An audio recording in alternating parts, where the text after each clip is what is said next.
नमस्कार विद्यार्थी मित्रांनो, क्रिएटिव्ह मॅथ्स मराठी या आपल्या लाडक्या युट्यूब चॅनलमध्ये पुन्हा एकदा तुमच्या सगळ्यांचं सहर्ष स्वागत आहे.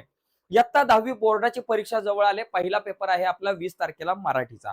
आता या मराठीचं सोमत कसं लिहायचं हा एक सगळ्यात महत्त्वाचा मुद्दा असतो. काय होतं माहितीये का मित्रांनो, सोमत लिहिताना अडचण निर्माण होते. कसं असतंय, आपल्याला प्रश्न क्रमांक पहिला जो आहे, त्या पहिल्यातला अ आणि ब आ असे दोन जे पाठ्यपुस्तकातले उतारे असतात, ते दोन उतारे 7+7 14 मार्काचे असतात. आणि त्याच्यामध्ये 3+3 6 मार्काचं स्वमत असतं. म्हणजे पहिल्या उतार्यामध्ये 3 मार्क आणि दुसऱ्या उतार्यामध्ये 3 मार्क. तर हे जे 6 मार्क आहेत ना मित्रांनो, या 6 पैकी 6 मार्क मिळवण्यासाठी आटातटीचा संघर्ष आपल्याला करावा लागतो.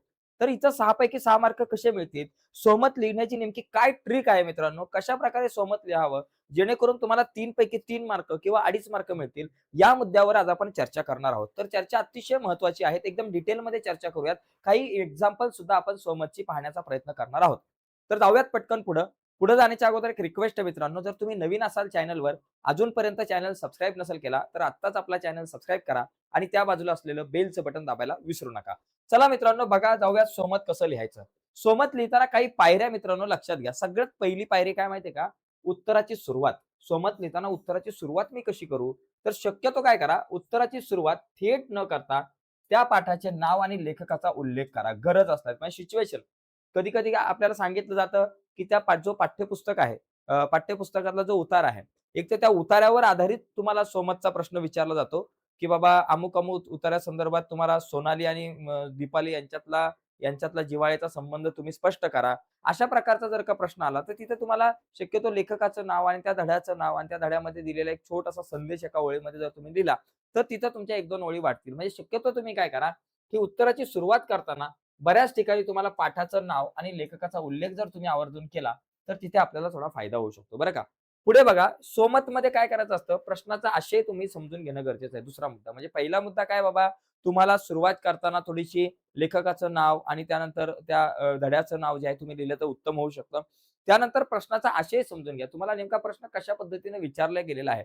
त्याच्यामध्ये तुमचं वैयक्तिक मत थोडंसं त्या उतार्यावर आधारित प्रश्न आहे, परंतु तुमचं वेगळं मत या ठिकाणी विचारलं गेलेलं आहे.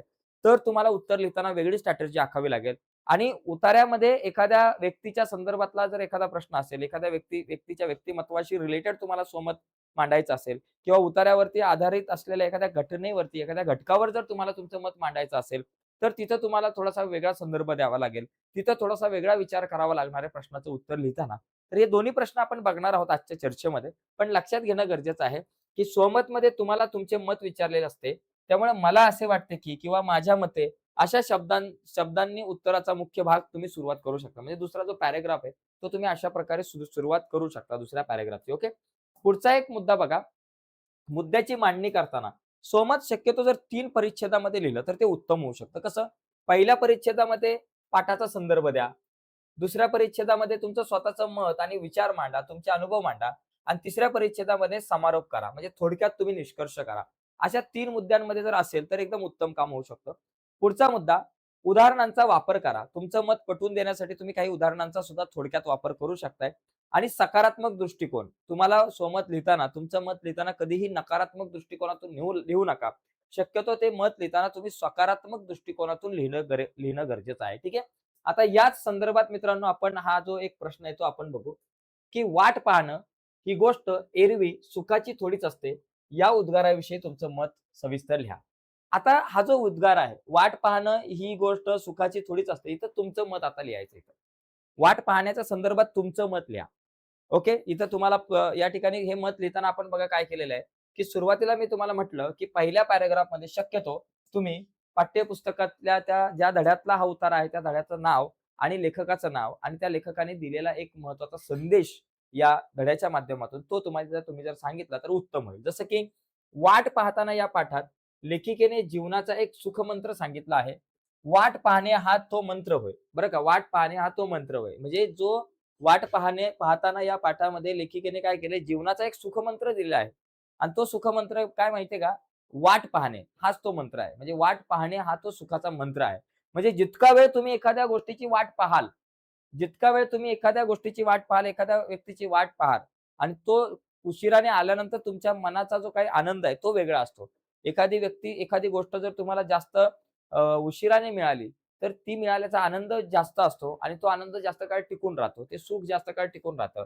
कोणत्याही गोष्टीसाठी वाट पाहायला शिकले पाहिजे, असे तिचे सांगणे आहे. वाट पाहणे हे तसे कधीच सुखाचे नसते.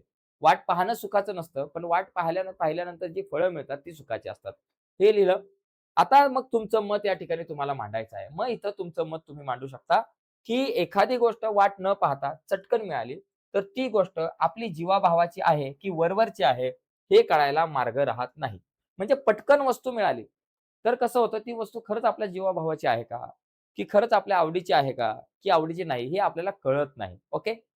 इच्छा तत्काळ पूर्ण झाल्यास आपल्याला आनंद मिळेल हे खरे आहे. पण आपण कदाचित वरवरच्या गोष्टींमध्ये बुडून जाण्याची शक्यता असते. अधिक वाट पाहिल्यामुळे आपली खरी ओढ कुठे आहे हे आपल्याला कळतं. जास्त वाट पाहिल्यामुळे ओढ कुठे आहे हे कळतं. कसं आहे जास्त वाट पाहिली तुम्ही आणि नंतर तुम्हाला वाटलंय चला ही गोष्ट नाही मिळाली तरी चालेल. म्हणजे ती गोष्ट तुमच्या एवढी जीवाभावाची नव्हती. पण तुम्ही जास्त वाट पाहताय तरी तुम्हाला वाटतंय, की मला ही गोष्ट मिळालीच पाहिजे. मला खूप जीवाभावाची आहे, मला खूप आवडीची आहे आणि ह्या गोष्टीचं महत्त्व मला माहिती आहे ती मला मिळालीच पाहिजे. तेव्हा तुम्हाला वाटतं, की बाबा ही मिळालीच पाहिजे असं वाटतंय मला. म्हणजे ही गोष्ट माझ्यासाठी महत्त्वाची, ही वस्तू माझ्यासाठी महत्त्वाची आहे. अधिक वाट पाहिल्यामुळे आपली खरी आपली खरी ओढ कुठे आहे हे कळतं.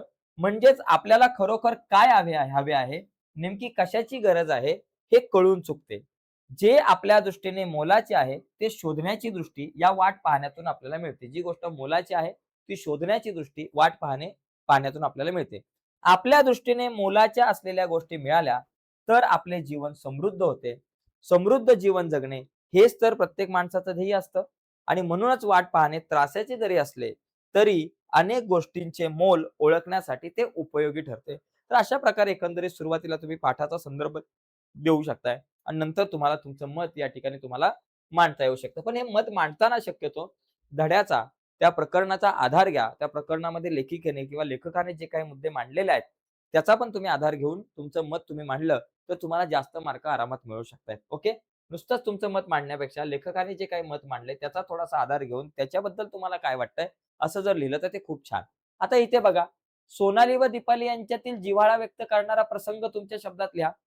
सुरुवातीला मी काय म्हटलं, सोनाली हा सत्यकथेवर आधारित संवेदनशील पाठ माणसाने प्राण्यांवर प्रेम करावे असा प्रेरणादायी संदेश देतो. इथून तुम्ही सुरुवात केली पाठाच्या नावाची. ओके. पुढे सोनाली आणि मग तुम्ही सोनाली आणि दीपाली यांच्यातील जिव्हाळा व्यक्त करणारा प्रसंग. मग आता हा प्रसंग तुम्हाला लिहायचा आहे. हा प्रसंग तुमच्या शब्दामध्ये लिहायचा आहे. परंतु हा प्रसंग तिकडे मॅच झाला पाहिजे. कशाला? त्या पाठाला. नाहीतर काहीतरी वेगळाच तुम्ही इथं वेगळाच काहीतरी या ठिकाणी प्रसंग लिहू नका. जो प्रसंग पाठामध्ये आहे, तोच प्रसंग इथं लिहिणं अपेक्षित आहे. ओके. इथं तुमचं मत मांडायचंय, पण तुमच्या शब्दामध्ये तो पाठातला प्रसंग लिहायचा आहे. त्याच्यामुळे इथं वेगळं असं काही लिहून काही उपयोग नाहीये. त्यामुळे हे या प्रश्नाचं उत्तर लिहिताना पाठाचा संदर्भ असणं खूप गरजेचं आहे. ओके. जरी सोनाली आणि दीपाली समजा याच्यातला एखादा पॅराग्राफ असा दिला, की ज्याच्यामध्ये सोनाली आणि दीपाली यांच्यातील जिव्हाळ्याचा प्रसंग तुमच्या त्या पाठाच्या त्या पठित उतार्यामध्ये दिसत नाही. पण पाठामध्ये असेल, तरी तुम्हाला या ठिकाणी या प्रश्नाचं उत्तर लिहावं लागेल. बघा, सोनाली आणि दीपाली यांच्यातील जिव्हाळा एका प्रसंगातून स्पष्टपणे दिसून येतो. एकदा दीपाली सोनाली सोबत खेळत असताना एका रुग्णाला वाटले, की ती संकटात आहे. काय बाबा दीपाली संकटात आहे असं वाटलं. म्हणून त्याने तिला वाचवण्यासाठी चटकन उचलून घेतलं, की बाबा ही आता संकटात आहे, पटकन चटकन उचलून घेतलं. आणि आपल्या लाडक्या दीपालीला एका अनोळखी माणसाने उचललेले पाहून सोनालीला प्रचंड संताप आला आणि ती त्या गृहस्थावर चवताळून धावली. ज्यामुळे ज्यामुळे घाबरून त्याने दीपालीला खाली सोडलं. तो गृहस्थ घाबरला आणि घाबरून त्याने दीपालीला खाली सोडलं. अण्णांनी जेव्हा त्या गृहस्थाला पुन्हा दीपालीला हात लावायला सांगितलं, अण्णा म्हणाले, की "परत हात लावून दाखव तू त्या दीपालीला." परत हात लावला तेव्हा सुद्धा सोनाली तितक्याच तीव्रतेने तिच्या अंगावर धावून गेली.